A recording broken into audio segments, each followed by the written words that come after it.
ridho dengan kehendak Allah atau ketentuan Allah atau perintah Allah, walaupun itu berat, walaupun kita nggak suka, karena bisa jadi apa yang kita benci adalah kebaikan untuk kita, dan bisa jadi apa yang kita sukai adalah keburukan bagi kita, dan Allah lebih tahu sedangkan kita nggak tahu. Surat Al-Baqarah ayat 216. Contoh lain dari ketika apa yang kita rencanakan dengan apa yang Allah rencanakan berbeda. Apa yang kita pengenin dengan apa yang Allah takdirkan berbeda. Apa yang kita inginkan dan apa yang Allah perintahkan berbeda. Atau bahkan kadang perintah Allah itu sesuatu yang berat buat kita, tapi kita harus ngejalaninnya. Nah, kita ambil contoh malam ini dengan tadabbur surat Al-Qasas. Teman-teman bisa buka surat 28, surat Al-Qasas ayat 7 sampai 13.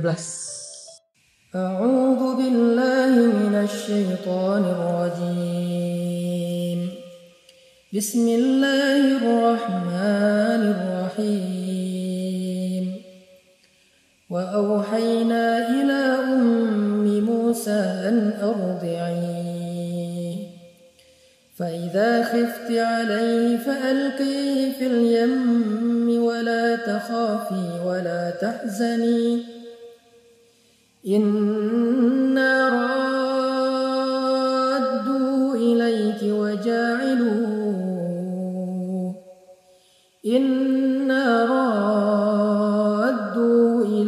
وجاعلوه من المرسلين فالتقطه آل فرعون ليكون لهم عدوا وحزنا إن فرعون وهامان وجنودهما كانوا خاطئين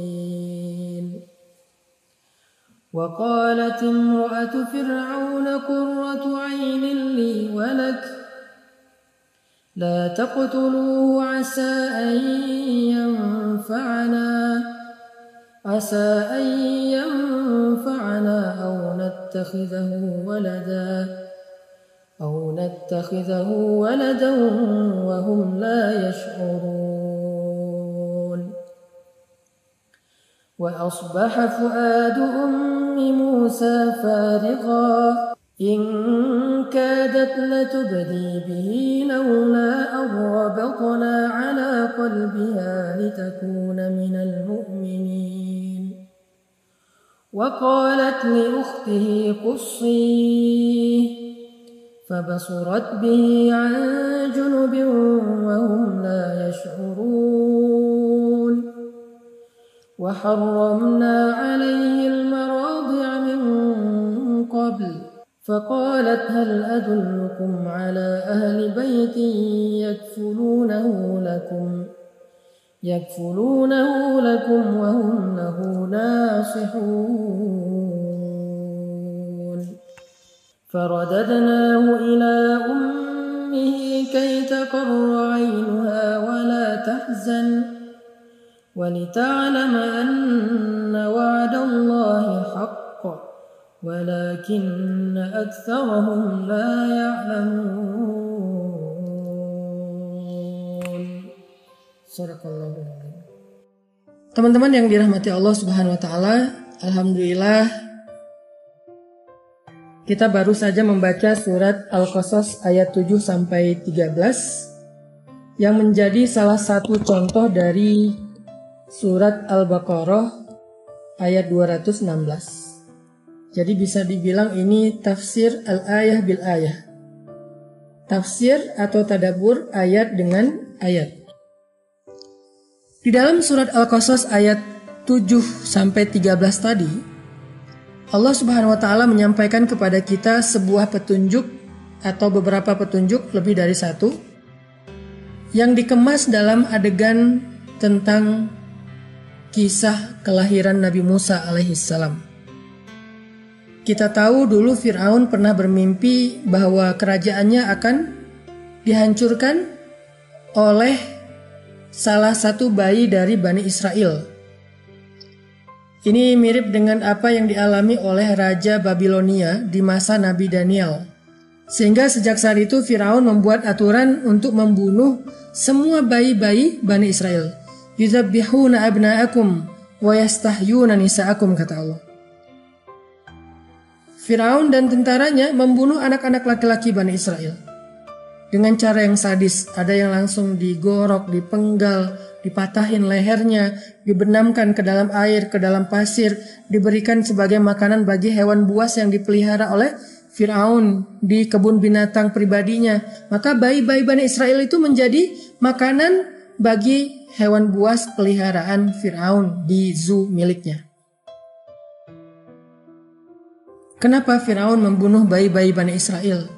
Karena dia ingin membunuh orang yang kelak akan menghancurkan kekuasaannya. Jadi dia ingin menolak takdirnya, menolak ketentuan Allah tentang dirinya, bahwa akan ada dari bayi Bani Israel untuk menjatuhkan kekuasaannya. Jadi Firaun di sini aja udah salah. Allah udah mentakdirkan dia akan dihancurkan oleh salah satu bayi Bani Israel.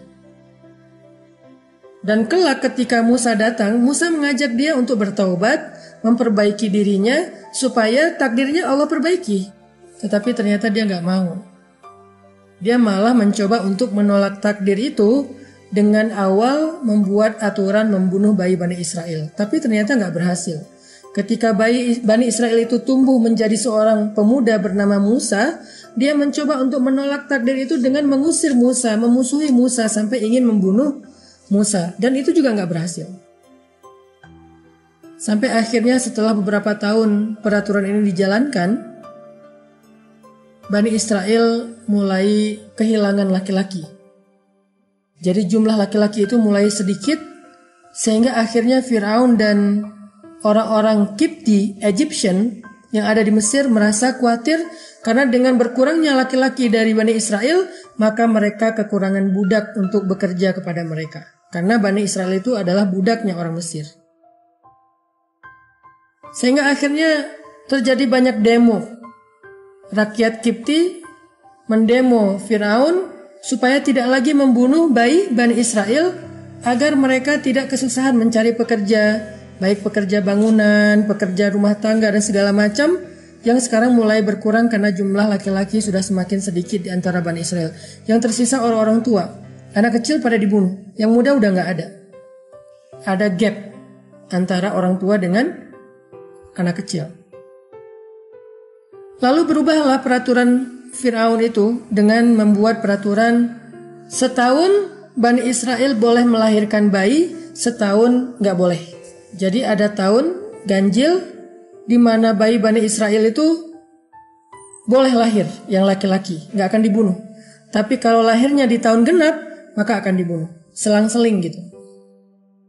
Maka sejak saat itu mulai tumbuh lagi pemuda-pemuda Bani Israel. Berarti kan kejadian ini terjadi dalam waktu yang sangat lama ya, berpuluh-puluh tahun. Nah setelah peraturan yang kedua dibuat, maka ibu Musa pun melahirkan Harun alaihissalam di tahun yang boleh melahirkan anak laki-laki. Itulah kenapa kita tidak pernah mendengar cerita Nabi Harun dihanyutkan ke sungai, karena Nabi Harun lahir dalam keadaan boleh melahirkan anak laki-laki dan tidak akan disakiti.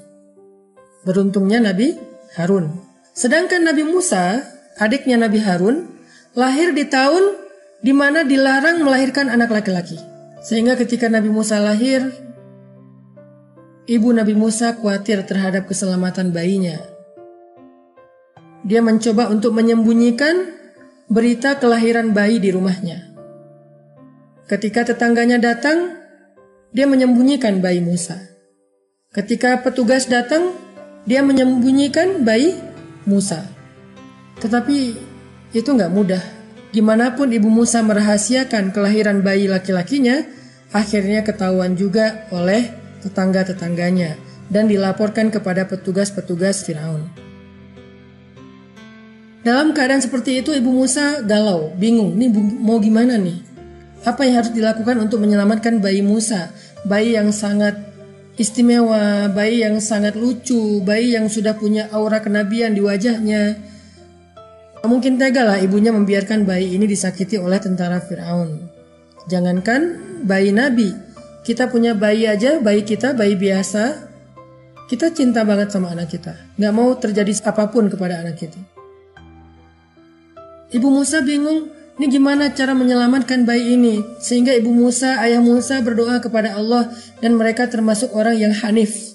Menganut agama hanif, agama yang tidak syirik kepada Allah. Ibu Musa berdoa, ya Allah, apa yang harus saya lakukan dengan bayi saya? Ayah Musa juga berdoa, apa yang harus kami lakukan dengan bayi kami? Apakah mereka harus lari dari negeri itu? Tetapi kemana mereka harus lari? Sementara mereka hanya budak yang kalau mereka lari, mereka juga pasti akan ketangkap. Dalam keadaan seperti itu, mereka berdoa dan meminta petunjuk dari Allah. Allah beri petunjuk kepada ibu Musa melalui mimpi. Di dalam mimpi itu Allah memberi perintah kepada ibu Musa. Perintah yang sangat berat, yaitu menghanyutkan bayinya ke sungai Nil dengan menaruh bayi itu di dalam sebuah keranjang. Sungai Nil yang melintasi dua negara Mesir dan Sudan. Sungai yang sangat lebar, yang dalam, yang arusnya deras, yang juga di dalamnya banyak hewan-hewan yang buas seperti kuda Nil, buaya, dan seterusnya. Hanyutkan bayimu ke sungai Nil. Ibu Musa dalam keadaan bingung dan gak tega. Bagaimana nanti kalau dia hanyut ke negeri yang asing, kalau dia dimakan oleh hewan buas, kalau dia masuk ke dalam selokan dan segala macam. Ibu Musa gak tega, gak kuat hatinya. Sehingga malam berikutnya mimpi lagi dan Allah perintahkan, hanyutkan bayimu ke sungai Nil. Kata Allah, la takhafi wa la tahzani. Jangan takut dan jangan khawatir. Inna radduhu ilaiki. Kami pasti akan mengembalikan bayi itu kepadamu. Ini janji Allah. Jadi gak sekaligus ibu Musa itu bisa kuat hatinya menerima perintah Allah yang berat seperti ini. Kebayang gak seperti apa rasanya ibu Musa kalau harus menghanyutkan bayinya ke sungai Nil. Dan ibu Musa itu bukan nabi, tapi ibunya para nabi. Karena beliau sangat soleha, sangat istimewa, sehingga dari rahim beliau yang berkah itu lahir dua nabi sekaligus. Saya gak tahu kalau ada ibu yang punya anak dua-duanya nabi itu, saya gak tahu. Kayaknya gak ada deh, selain ibu Musa. Kalau ayah yang punya anak dua nabi, ada Ibrahim. Tapi dari ibu yang berbeda. Tapi kalau ibu dari rahimnya lahir dua nabi, itu cuma ibu Musa yang saya tahu. Saking istimewanya perempuan solehah ini. Makanya dalam mimpi berikutnya Allah menguatkan hati ibu Musa dengan mengatakan, la takhafi wa la tahzani. Jangan takut wahai ibu Musa. Jangan khawatir wahai ibu Musa. Inna radduhu ilaiki. Kami akan mengembalikan Musa kepadamu, kami janji. Baru setelah dapat mimpi yang berikutnya ini, ibu Musa belajar menguatkan hatinya walaupun tetap aja gak tega. Akhirnya setelah ibu Musa curhat dengan suaminya, dengan seorang laki-laki soleh yang mereka percaya, akhirnya mereka memutuskan untuk menyembunyikan bayinya dengan cara dihanyutkan ke sungai ini. Dibuatkan keranjang yang bisa mengapung, kemudian di atasnya ditaruh kain, Musa ditaruh di dalam keranjang, ditutup supaya tidak kena hujan atau panas tetapi tetap bisa masuk udara. Ditaruh di sungai Nil, lalu diikat dengan tali, dihanyutkan. Dihanyutkan pelan-pelan, diikat dengan tali, nggak langsung dilepas. Kenapa? Ibu Musa takut. Ini gimana nanti kalau saya lepas anak saya gimana? Ditarik lagi, dilihat, oh nggak masuk air. Dilepas lagi, ditarik lagi. Sampai akhirnya kuat hatinya, dibuka tali itu dan mulailah keranjang Musa itu hanyut ke sungai Nil. Dan apa yang terjadi dengan bayi Musa? Seperti yang kita tahu, tiba-tiba bayi itu masuk, keranjang itu masuk ke dalam sebuah selokan, yang selokan itu membawa bayi Musa sampai ke tempat pemandian istana Fir'aun. Allah punya rencana yang terbaik, dan rencana Allah selalu misterius, selalu penuh dengan kejutan. Pas ditemukan oleh istri Firaun, dia langsung jatuh hati. Siapa yang membuat dia jatuh hati kepada bayi ini? Allah. Allah menjaga hambanya dengan cara menjadikan orang-orang yang baik hatinya mencintai hamba ini. Allah menjaga hambanya dengan menjadikan manusia jatuh cinta dan ingin membela hamba yang Allah muliakan ini. Jadi kalau kita menjadi hamba yang Allah pelihara, Allah jaga, maka kita nggak akan sendiri. Allah akan datangkan kepada kita orang-orang yang mencintai kita karena Allah dan akan menjadi sahabat kita, pasangan kita, keluarga kita, pembela kita. Bahkan bisa jadi Allah datangkan mereka dari musuh kita sendiri. Seperti Musa. Karena Allah mencintai hambanya Musa dan ingin menyelamatkan hambanya, maka Allah Subhanahu wa Ta'ala mendatangkan orang yang bisa menjaga Musa dari musuhnya sendiri. Allah punya rencana. Sehingga ketika sampai di dalam pangkuan istri Fir'aun, langsung dipeluk, jatuh hati kepada bayi ini. Saat Fir'aun datang menemukan ada bayi di rumahnya, Fir'aun tahu kalau itu bayi Bani Israel yang hanyut karena ingin disembunyikan dari tentara Fir'aun. Fir'aun bukan orang bodoh. Dia itu keturunan raja-raja Mesir, orang yang cerdas, pendidikannya tinggi, orang yang logika dan nalarnya tajam, tahu banget kalau itu adalah bayi Bani Israel yang sengaja dihanyutkan. Sehingga Firaun langsung ngambil pisau, pengen menggorok bayi yang ada di dalam pangkuan istrinya. Tetapi Allah Subhanahu wa Ta'ala menjadikan rasa tidak tega yang begitu besar di hati istrinya Firaun. Sehingga istrinya yang membela bayi ini. Jangan sakiti dia. Qurratu ainin li walak. Dia menjadi penyejuk hati bagiku dan bagimu. Dia itu hiburan buat kita. Firaun mengatakan, dia hiburan bagimu, bukan bagiku. Bersenang-senanglah dengan dia sampai kamu bosan. Kalau kamu udah bosan, berikan kepadaku, aku akan bunuh bayi ini. Setidaknya Musa punya waktu untuk bertahan di dalam istana Firaun. Akhirnya istri Firaun merasa senang karena Firaun dengan berat hati membolehkan bayi itu tinggal bersama mereka. Dan dia merasa sudah punya bayi sendiri. Setelah sekian tahun dia berharap punya bayi. Tiba-tiba bayi Musa itu menangis karena lapar dan haus. Istri Firaun tidak bisa memberi susu karena dia tidak punya bayi. Akhirnya keluarga Firaun membuat sayembara, membuat audisi. Siapa yang bisa menyusui bayi istana, gak disebutkan kalau itu bayi hanyut. Siapa yang bisa menyusui bayi istana akan diberikan hadiah yang sangat besar. Semua orang berlomba-lomba untuk bisa ikut sayembara itu menyusui bayi istana dan mendapatkan hadiah yang besar. Lalu Allah Subhanahu wa Ta'ala ilhamkan kepada bayi ini untuk menolak satu persatu ibu-ibu susu yang mau menyusuinya. Kemudian kakaknya Musa pun datang ke istana dan memberi tawaran. Kakak Musa bicara dengan pengawal istana. Maukah kalian aku tunjukkan seorang ibu dan keluarga yang bisa menyusui bayi ini dan akan menjaga, memperlakukan bayi ini dengan baik? Kata pengawal istana, ya sudah, bawa ibu itu ke sini. Akhirnya kakaknya Musa lari pulang ke rumah ngasih tahu kepada ibunya yang sedang sedih dan merasa kehilangan, yang gak tahu gimana keadaan anaknya. Kata kakaknya Musa, ibu ya ummah, adik sekarang ada di istana Firaun. Makin berat rasanya di hati ibu Musa. Ya ummah, jangan khawatir, adik sekarang butuh susu. Dan semua orang-orang yang ingin menyusuinya ditolak. Datanglah ke sana, mudah-mudahan ummah bisa menyusui adik. Akhirnya ibunya bergegas lari ke istana bareng dengan kakaknya Musa. Sesampai di istana, ketika ibu Musa menggendong bayinya dan menyusuinya, maka Musa pun menyusui dengan baik kepada ibunya sendiri, tanpa diketahui oleh istana kalau itu adalah ibu kandungnya. Dan Allah Subhanahu wa Ta'ala memberikan rasa berkenan di hati istri Firaun untuk menerima ibu Musa dan keluarga Musa, sehingga akhirnya istri Firaun mengatakan, wahai ibu, jadilah ibu susu dan ibu asuh bagi anak saya, dan tinggallah engkau bersama keluargamu di dalam istana. Coba bayangin teman-teman.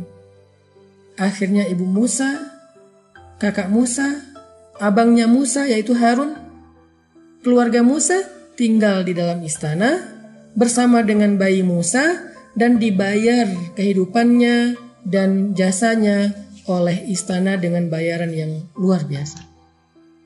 Ini yang Allah ceritakan di ayat ke-13. Faradadnahu ila ummihi, kami kembalikanlah Musa kepada ibunya, kai taqarra ainuha wa la tahzan, supaya menjadi senang hatinya dan tidak lagi bersedih, dan supaya walita alama anna wa'dallahi haq, dan supaya dia tahu kalau janji Allah itu adalah benar. Akhirnya Musa bertemu lagi dengan ibunya, tinggal bersama ibunya di dalam istana, mendapatkan fasilitas yang baik di dalam istana. Kebayang nggak teman-teman kalau seandainya dulu atau kemarin Ibu Musa nggak mau mengikuti perintah Allah yang berat menghanyutkan bayinya ke sungai Nil? Kira-kira apa yang terjadi? Kalau Ibu Musa memilih pakai logikanya, yaitu dengan membawa lari bayinya keluar dari negeri Mesir, apa yang akan terjadi kira-kira? Pasti kehidupan mereka akan sangat sulit, bahkan akan celaka di tengah padang pasir, mungkin akan dirampok atau ketemu dengan tentara Firaun dan ketahuan akhirnya dibunuh semuanya. Banyak resiko yang akan mereka hadapi ketika mereka mengikuti logika mereka sendiri. Itulah kehidupan. Itulah cerita skenario ketika kita berhijrah, bertaubat, menjalankan perintah Allah Subhanahu wa Ta'ala. Semua kita akan mengalami itu, teman-teman. Awal kita memutuskan untuk berhijab, sampai Allah datangkan kebaikan-kebaikan dalam hidup kita setelahnya, prosesnya mungkin kita akan mengalami beberapa guncangan. Kita akan mengalami rasa yang tidak nyaman. Awal kita memutuskan untuk putus dengan pacar kita, kecuali kalau mau menikah secara halal. Mungkin kita akan mengalami masa-masa yang sangat berat di awal. Awal kita memutuskan untuk meninggalkan pekerjaan yang syubhat atau haram. Pasti nggak mudah. Setiap kali kita menjalankan perintah Allah, di awalnya kita akan mengalami apa yang seperti dialami oleh Ibu Musa. Berat, kaget, takut, shock. Ya itulah yang kita alami ketika awal-awal kita menjalankan perintah Allah. Pasti berat. Tapi la tahzan. Seperti kata Allah kepada Ibu Musa, la takhaf wa la tahzan. Jangan khawatir, jangan sedih. Pasti kami akan berikan kebaikan setelah ini. Pasti, Allah yang berjanji, teman-teman. Belajar, yakin, Allah itu menepati janji. Sehingga ketika kita memutuskan untuk mengambil sebuah sikap sesuai dengan perintah Allah dalam hidup, apakah itu urusan perasaan, urusan pasangan, urusan jodoh, urusan kerjaan, urusan rezeki, urusan pertemanan, urusan karir, ketika kita mengambil sebuah pilihan, kita memilih pilihan Allah, kata Allah, la takhaf wa la tahzan. Jangan takut, jangan khawatir. Kami akan berikan kebaikan dan kami pasti menepati janji.